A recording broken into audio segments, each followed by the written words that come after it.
Oke, assalamualaikum warahmatullahi wabarakatuh. Oke, pada sore hari ini saya akan menyampaikan materi untuk penyusunan bahan ajar dan rubrik penilaian untuk teman-teman semua. Dari narasumbernya itu Dr. Syafudin dan saya sebagai penyampai materi Listanto Prastiwi. Nah, untuk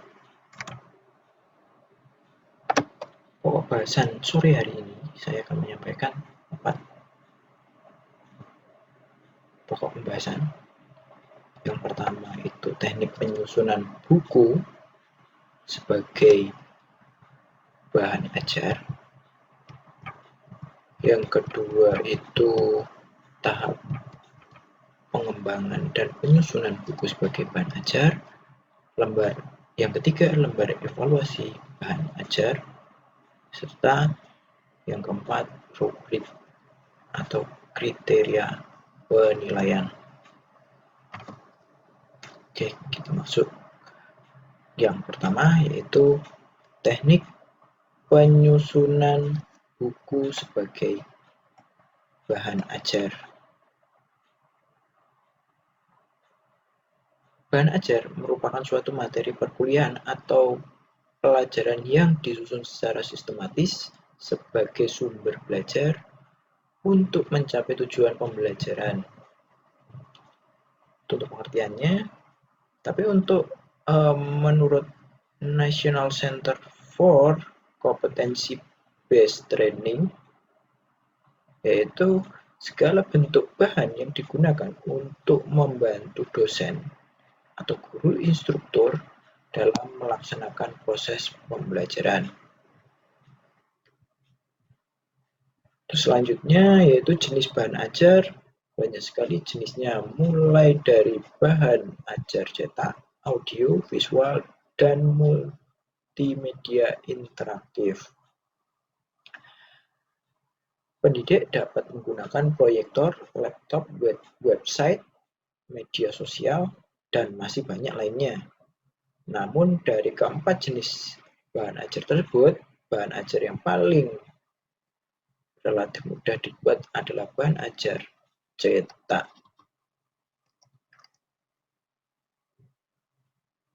Nah, ini untuk fungsi bahan ajarnya. Dibedakan menjadi 3 menurut Prastowo dalam Lestari. Yang pertama itu fungsi bahan ajar dalam pembelajaran klasikal, diantaranya itu sebagai satu-satunya sumber belajar serta pengawas dan pengendali proses pembelajaran. Peserta didik bersifat pasif. Dan sebagai bahan pendukung proses pembelajaran yang diselenggarakan. Yang nomor 2 itu fungsi bahan ajar dalam pembelajaran individual, antara lain sebagai media utama dalam proses pembelajaran, sebagai alat yang digunakan untuk menyusun dan mengawasi proses peserta didik dalam memperoleh informasi. Terus selanjutnya sebagai penunjang media pembelajaran individual lainnya. Itu yang nomor 3, itu fungsi bahan ajar dalam pembelajaran kelompok, antara lain sebagai bahan yang terintegrasi dengan proses belajar kelompok dengan cara memberikan informasi tentang latar belakang materi, informasi tentang peran orang-orang yang terlibat dalam pembelajaran kelompok, serta petunjuk tentang proses pembelajaran kelompok itu sendiri sebagai bahan pendukung bahan belajar utama, dan apabila dirancang sedemikian rupa maka dapat meningkatkan motivasi belajar peserta didik. Oke, untuk jenis-jenis bahan ajar dapat dikelompokkan berdasarkan jenisnya, dilakukan dengan berbagai cara oleh masing-masing ahli.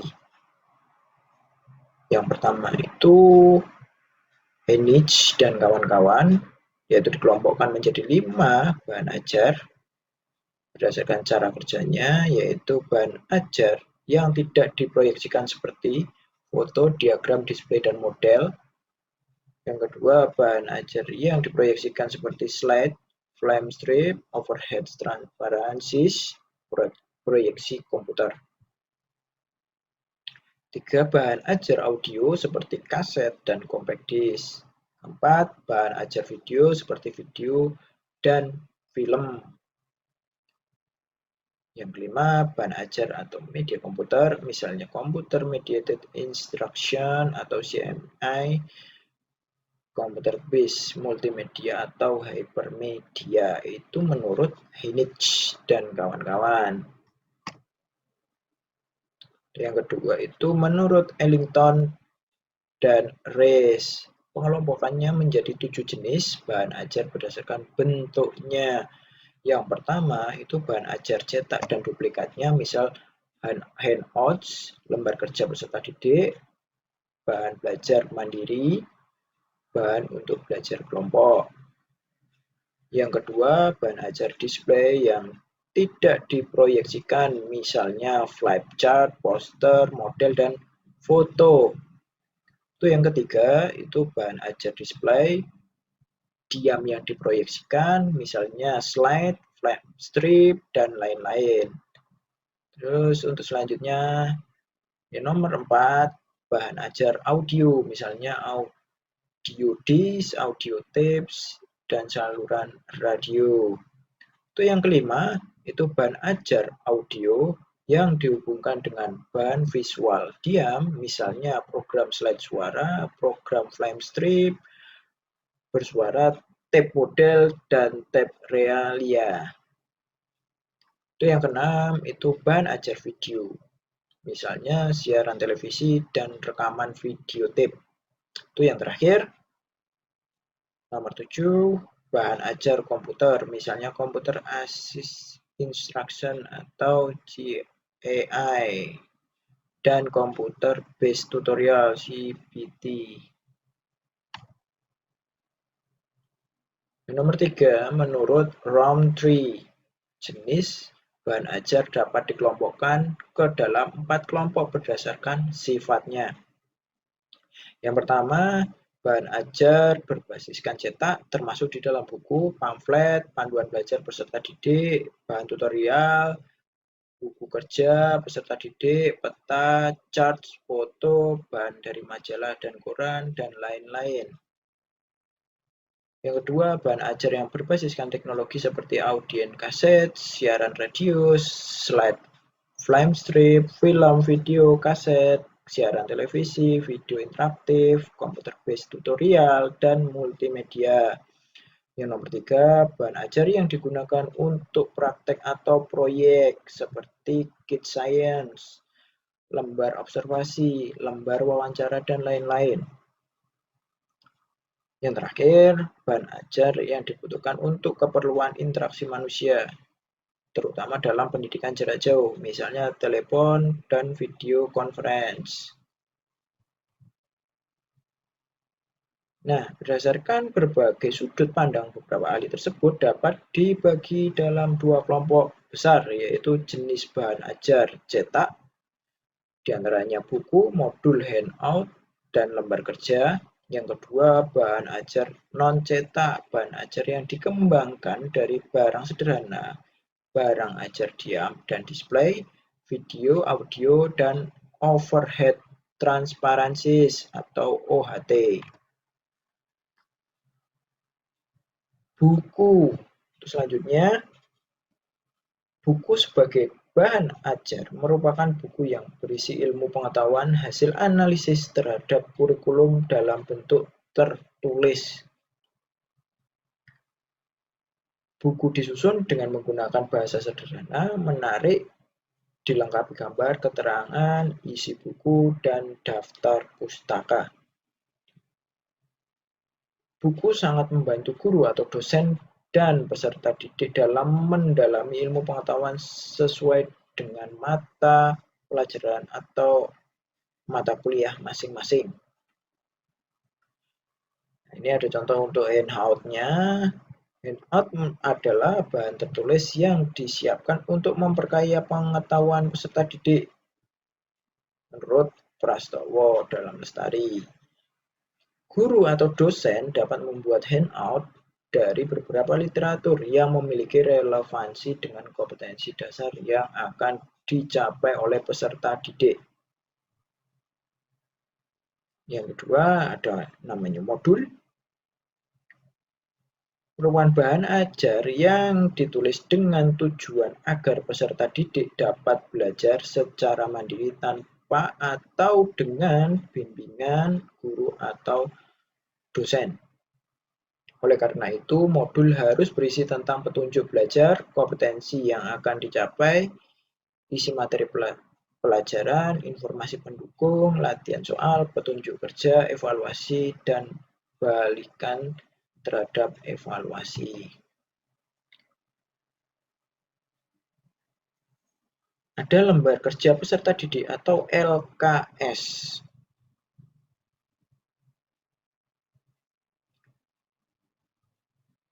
Adalah materi ajar yang sudah dikemas sedemikian rupa secara terstruktur dan terarah, membuat materi ringkasan dan tugas yang berkaitan dengan materi, sehingga peserta didik diharapkan dapat belajar secara mandiri. Untuk selanjutnya, teknik penyusunan bahan ajar cetak. Ada beberapa ketentuan dalam teknik penyusunan bahan ajar cetak, antara lain judul atau materi yang disajikan dalam bahan ajar harus memuat kompetensi dasar atau materi pokok yang dicapai oleh peserta didik selama mengikuti proses pembelajaran.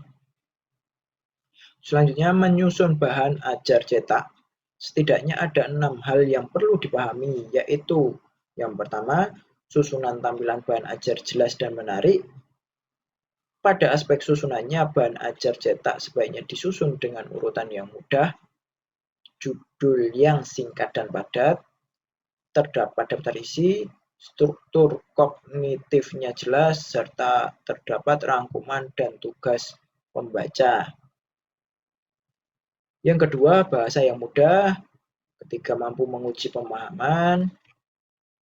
Yang keempat, ada stimulan seperti menarik untuk dilihat, serta tulisan yang ada pada bahan ajar cetak mendorong pembaca untuk berpikir dan menguji stimulan. Yang kelima, nyaman untuk dibaca dan sajiannya terstruktur. Keenam, materi instruksional menyangkut pemilihan teks, bahan kajian, dan lembar kerja worksheet. Yang nomor 2, pengembangan bahan ajar perlu dilakukan untuk membangun situasi pembelajaran secara dinamis dan tercapai tujuan pembelajaran. Ada beberapa bagian. Yang pertama, pada saat pembelajaran akan dilaksanakan, hendaknya seorang tenaga pendidik yang profesional harus memahami bahan ajarnya ya, yang pasti ya. Oke, ini ada pemilihan bahan pembelajaran dan media pembelajaran, alat evaluasi yang akan digunakan, pengelolaan kelas, interaksi pembelajaran, dan karakteristik isi pesan pembelajaran yang akan disampaikan agar tidak salah dalam memilih strategi pembelajaran. Untuk tujuan pengembangan bahan ajar itu sendiri, di antara lain, yang pertama, menyediakan bahan ajar yang sesuai dengan tuntutan kurikulum. Yang kedua, menyediakan bahan ajar dengan mempertimbangkan kebutuhan peserta didik. Yang ketiga, membantu peserta didik memperoleh alternatif bahan ajar selain buku teks atau sulit diperoleh. Yang keempat, memudahkan dalam melaksanakan pembelajaran. Oke, sebaiknya bahan ajar didesain secara lengkap, memuat isi dan ilustrasi yang menarik, akan menstimulasi peserta didik untuk memanfaatkan bahan ajar sebagai sumber belajar. Untuk selanjutnya, bahan ajar dapat berperan sebagai bahan belajar mandiri apabila bahan pembelajaran didesain secara lengkap. Oke, untuk yang terakhir yaitu bahan ajar dilengkapi dengan tujuan pembelajaran atau kompetensi yang akan dicapai materi pembelajaran yang akan diuraikan dalam kegiatan belajar. Ilustrasi media, prosedur pembelajaran, latihan yang harus dikerjakan dilengkapi rambu jawaban. Tes formatif dilengkapi dengan kunci jawaban, umpan balik, serta daftar pustaka.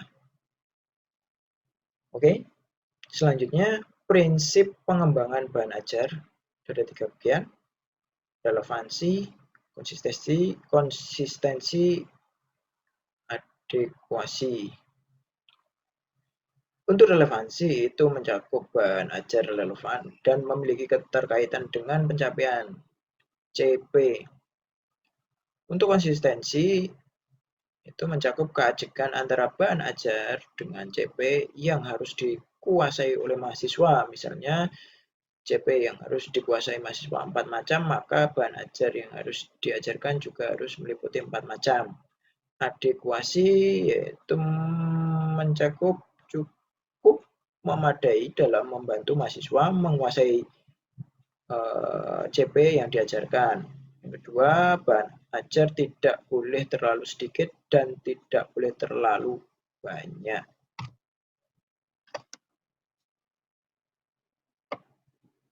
Langkah pemilihannya itu yang pertama, mengidentifikasi CP yang akan menjadi acuan atau rujukan pemilihan bahan ajar.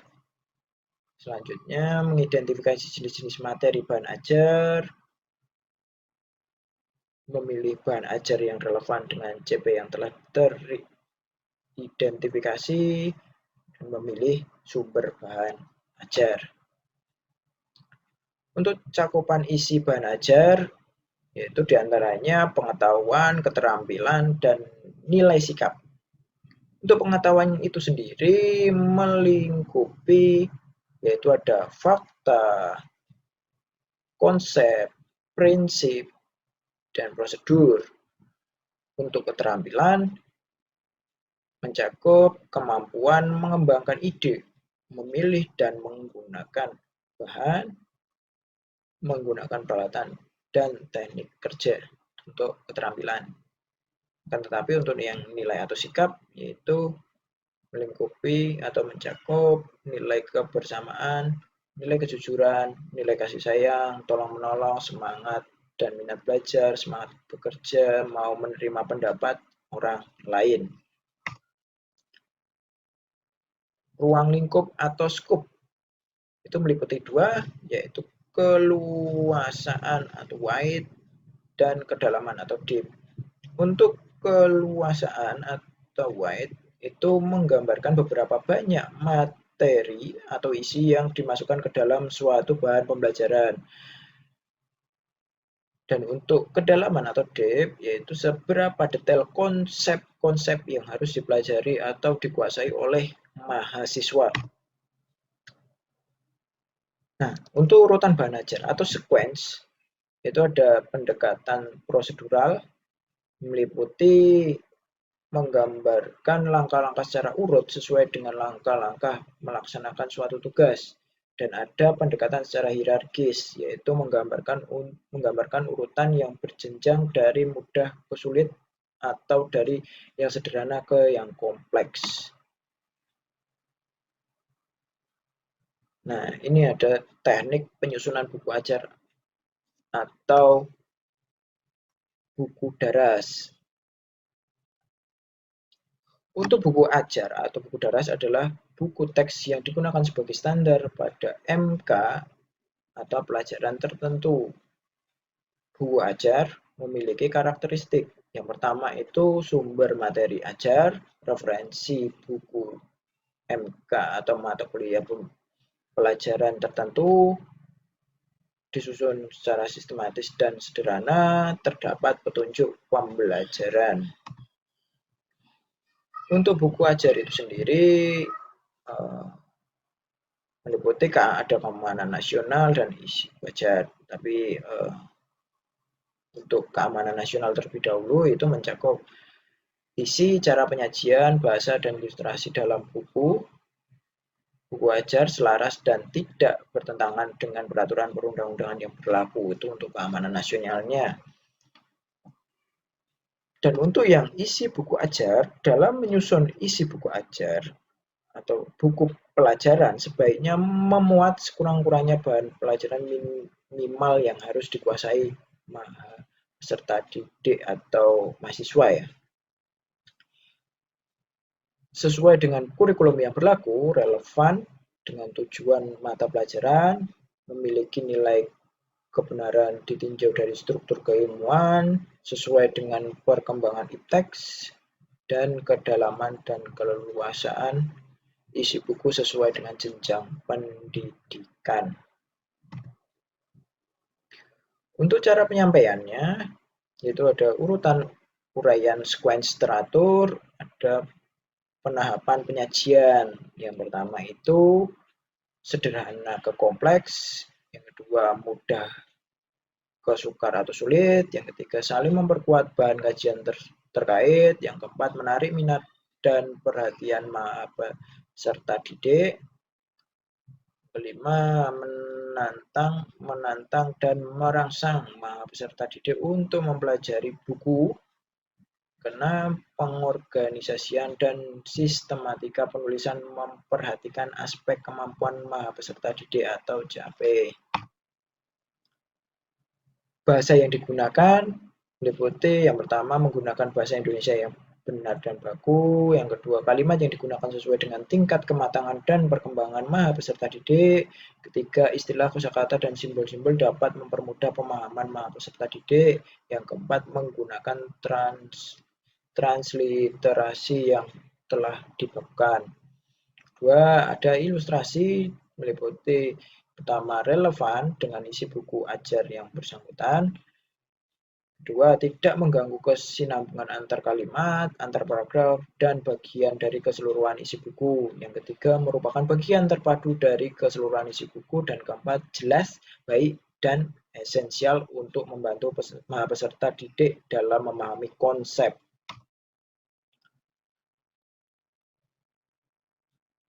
Oke, secara sistematis, kerangka dan langkah menulis buku ajar itu ada beberapa bagian ya.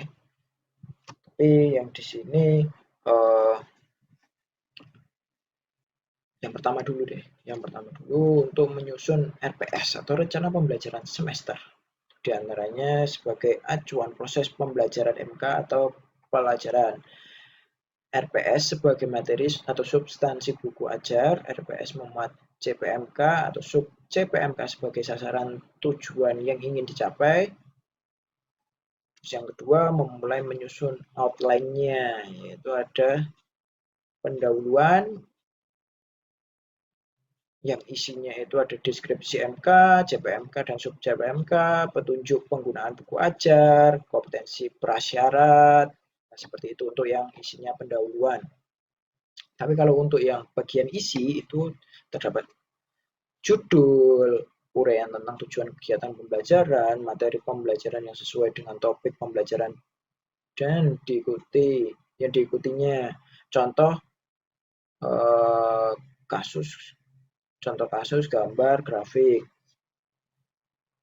Terus kesimpulan dari materi pembelajaran, ada tugas, feedback mahasiswa, evaluasi atau tes formatif, dan kunci jawaban jumlah bab sesuai dengan kegiatan pembelajaran.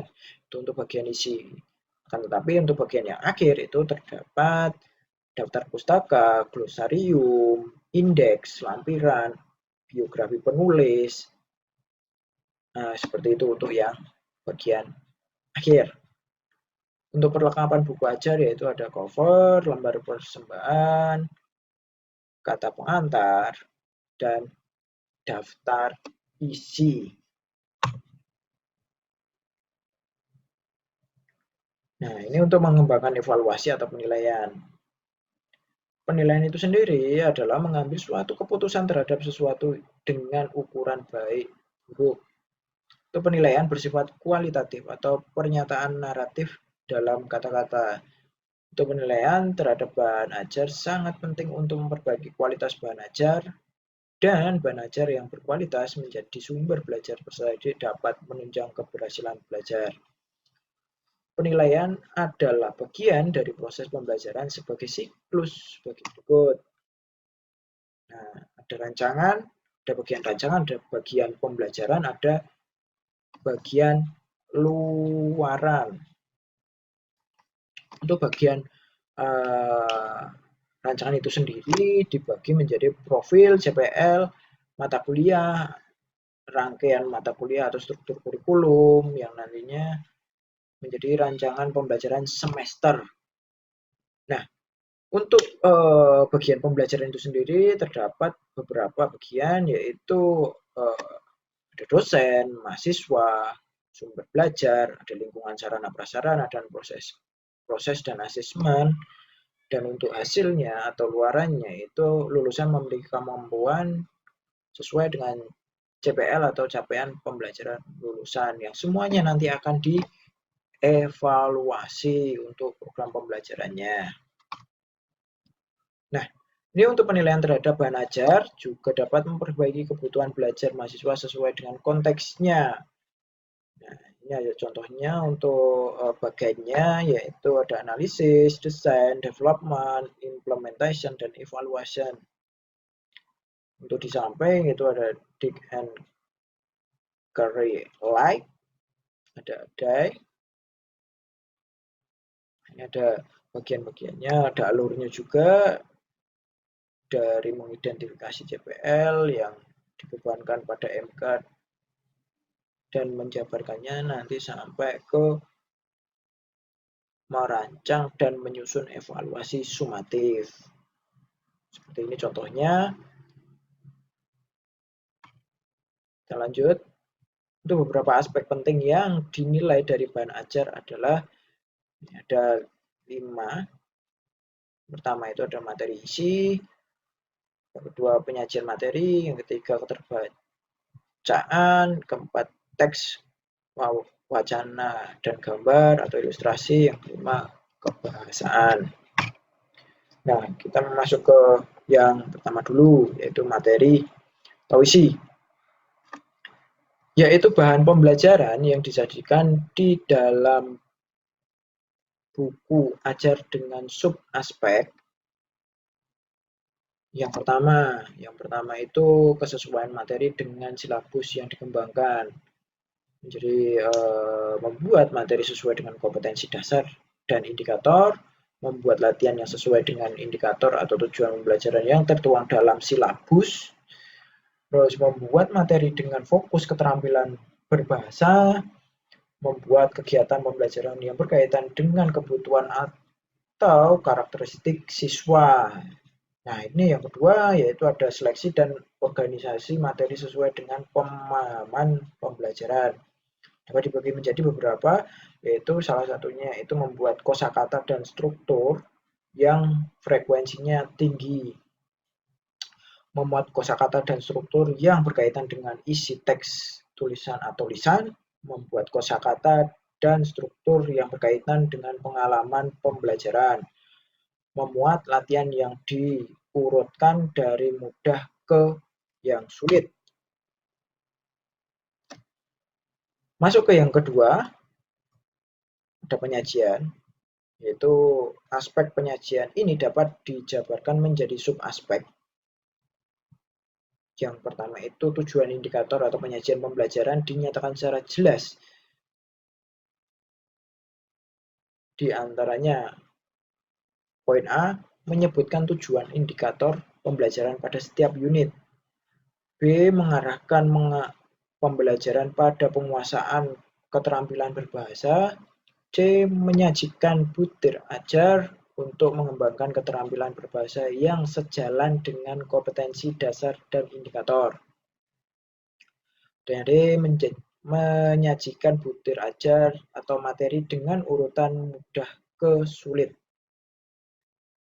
Yang kedua, menyajikan bahan ajar secara terintegrasi dan sesuai dengan karakteristik pembelajaran.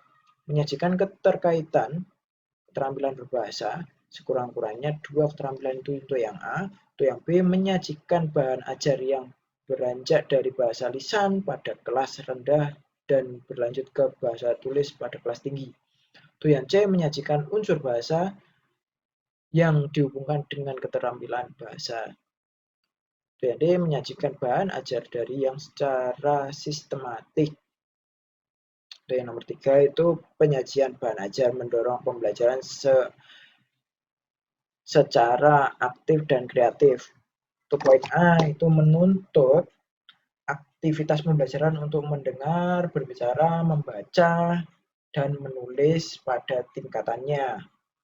Terus yang poin B itu mendorong pembelajaran untuk aktif berkomunikasi. Untuk poin C mendorong pembelajaran untuk kreatif berbahasa dengan menggunakan situasi yang konkret. Untuk poin D itu mendorong pembelajaran mencurahkan waktu yang lebih banyak dalam mengerjakan latihan. Kita lanjut untuk yang keterbacaan, yaitu tingkat kemudahan bahasa.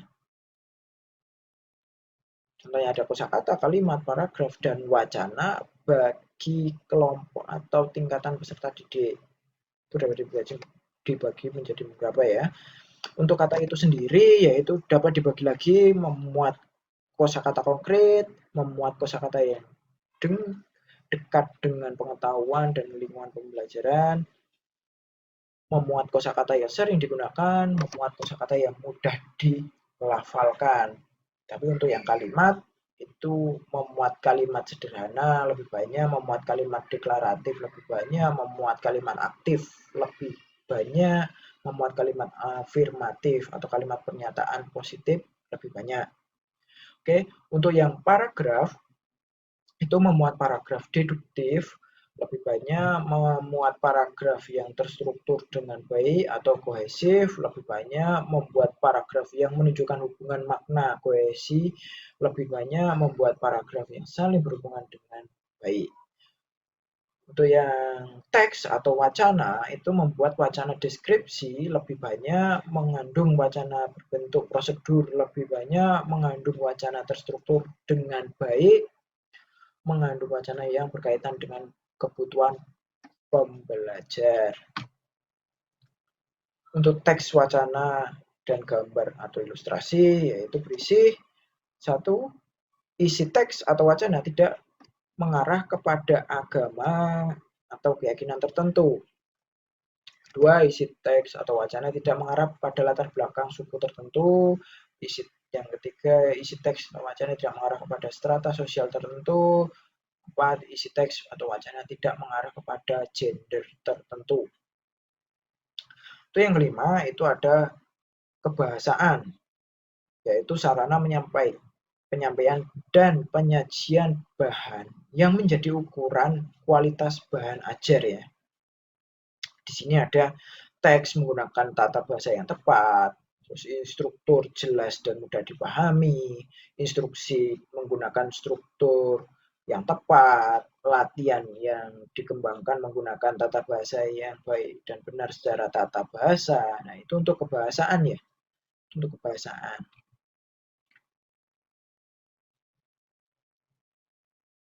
Untuk teori penilaian dalam pengembangan bahan ajar, menurut Dick and Carey, perlu diperhatikan diantaranya yang pertama itu memperhatikan motivasi belajar yang diinginkan. Yang pertama, yang kedua itu kesesuaian materi yang diberikan, terus yang ketiga mengikuti suatu urutan yang benar, yang keempat itu berisikan informasi yang dibutuhkan, dan ada latihan praktek, dapat memberikan umpan balik, terus tersedia tes yang sesuai dengan materi yang diberikan. Nah, ini ada beberapa, yaitu tersedia petunjuk untuk tindak lanjut ataupun kemajuan umum secara pembelajarannya. Terus tersedia petunjuk bagi peserta didik untuk tahap-tahap aktivitas yang dilakukan dan dapat diingat dan ditransfer.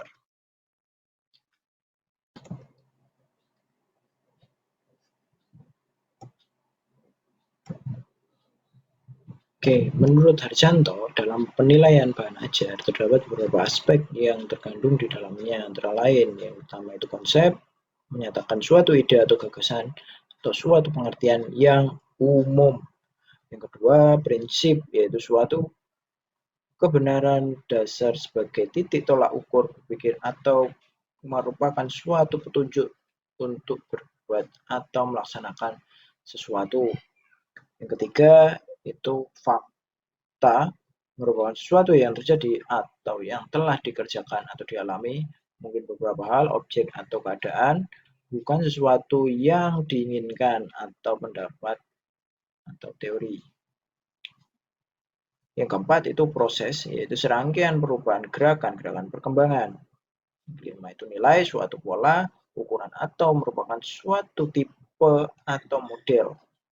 Keenam, keterampilan adalah kemampuan berbuat sesuatu dengan baik.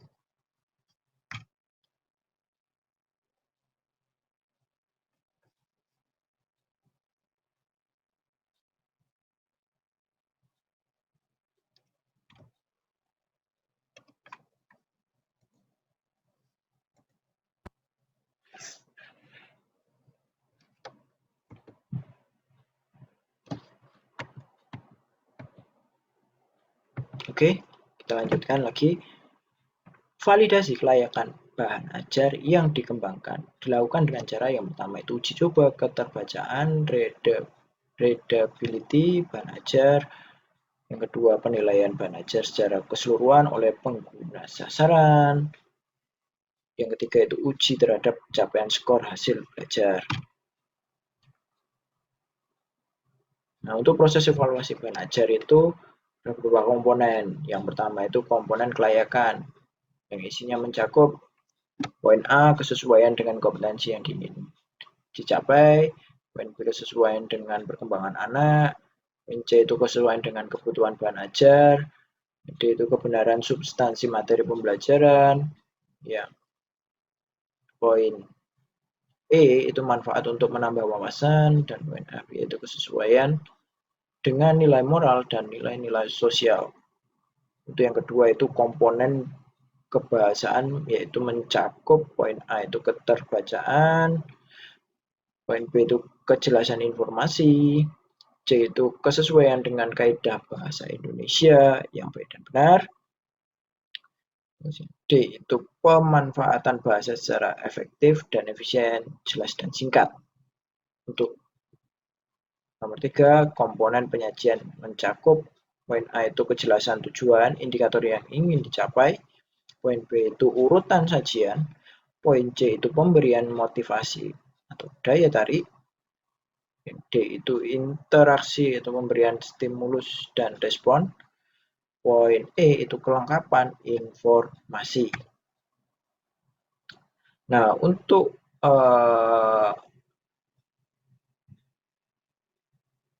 nomor 4 yaitu komponen kegrafikan mencakup penggunaan font, jenis dan ukuran, yang selanjutnya itu poin B itu layout atau tata letak, poin C itu ilustrasi gambar dan foto, poin D itu desain tampilan. Oke. Untuk yang nomor 5 yaitu variabel dalam evaluasi. Idealnya evaluasi dilakukan untuk semua aspek yang mencakup kualitas bahan ajar cetak, materi, biaya, dan distribusi. Ada kalanya tidak dapat melakukan evaluasi yang lengkap karena alasan kebutuhan atau kendala yang lain. Maka terdapat keberagaman format atau alat bantu dalam evaluasinya. Setiap format evaluasi memiliki fokus utama yang disesuaikan dengan alasan yang dilakukannya evaluasi dan memperhatikan media bahan ajar yang dievaluasinya. Nah, ini untuk yang nomor 3 itu lembar evaluasi atau penilaian bahan ajar. Contohnya seperti ini. Untuk formnya ada variabel, ada indikator. Nah, ada kecermatan isi, ada ketepatan cakupan isi, ketercernaan penggunaan bahasa, wajahan, ilustrasi, kelengkapan komponen, dan lain-lain. Ini ada untuk indikatornya juga. Nah, dari tabel di atas kita dapat melakukan analisis penilaian. Setelah melakukan penilaian terhadap bahan ajar, maka kita lakukan analisis terhadap berbagai aspek yang perlu diperhatikan dalam pengembangan bahan ajar. Setelah itu, baru dihasilkan sebuah keputusan atau kesimpulan terhadap bahan ajar. Apakah sudah mencapai tingkat kelayakan, kesesuaian dengan tujuan, dan ketepatan terhadap isi dan materi, serta apakah perlu dilakukan perbaikan atau tidak. Nah, ini untuk evaluasi medium ya. Evaluasi mediumnya ada seperti ini, ada yang rating, yaitu ratingnya itu kurang lebih isinya kesesuaian dengan kurikulum, akurasi dan kebaruan, kejelasan dan ketepatan bahasa, menimbulkan atau menjaga motivasi, partisipasi pembelajar, kualitas teknik, bukti efektivitas, bebas bias, panduan pengguna, kesesuaian tingkat baca, kejelasan, pengorganisasian, daftar isi atau indeks. Nah, ini untuk contoh formnya seperti ini.